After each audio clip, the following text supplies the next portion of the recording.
Price God. Restore to reign. നമ്മുടെ ഇന്നത്തെ ചിന്ത, I am the alpha and I am the omega. ഞാൻ തന്നെ ആൽഫയും ഞാൻ തന്നെ ഒമേഗയുമാകുന്നു. വെളിപ്പാട് പുസ്തകം 1-ാമത്തെ അധ്യായം അതിൻ്റെ 6-ാമത്തെ വാക്യത്തിൽ കാണുന്ന കർത്താവായ യേശുവിൻ്റെ മറ്റൊരു പ്രസ്താവനയാണ് ഇത്.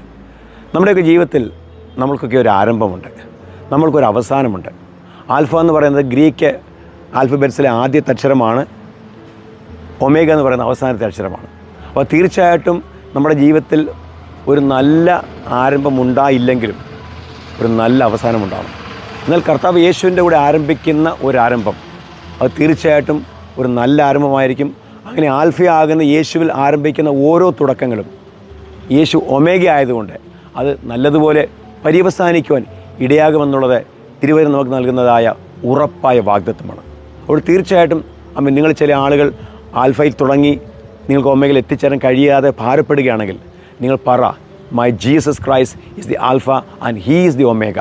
സോ കർത്താവ് നിങ്ങളെ അതിന് സഹായിക്കട്ടെ. ഒമേഗയിൽ എത്തിച്ചേരുവാനുള്ള ദൈവകൃപ നിങ്ങളുടെ മേൽ വ്യാപരിക്കട്ടെ. ഞാൻ ആശംസിക്കുന്നു, പ്രാർത്ഥിക്കുന്നു. കർത്താവേ, പരിശുദ്ധ പിതാവേ, ഈ വചനം കേൾക്കുന്ന ഓരോ മക്കളെയും ഞാൻ യേശുവിൻ നാമത്തിൽ അനുഗ്രഹിക്കുന്നു. അവരുടെ ജീവിതത്തിൽ യേശു തന്നെ ആൽഫയായി, യേശു തന്നെ ഒമേഗയായി മാറുവാൻ ഞാൻ പ്രാർത്ഥിക്കുന്നു. അവർ തുടങ്ങിയ ഏത് തുടക്കങ്ങളും നല്ലതുപോലെ അവസാനിപ്പിക്കുവാൻ പരിശുദ്ധാത്മാവരെ സഹായിക്കണം, ശക്തീകരിക്കണമെന്ന് പ്രാർത്ഥിക്കുന്നു. നിങ്ങളുടെ നാമത്തെ മഹത്വപ്പെടുത്തുന്നു യേശുവിൻ നാമത്തിൽ തന്നെ. God bless you.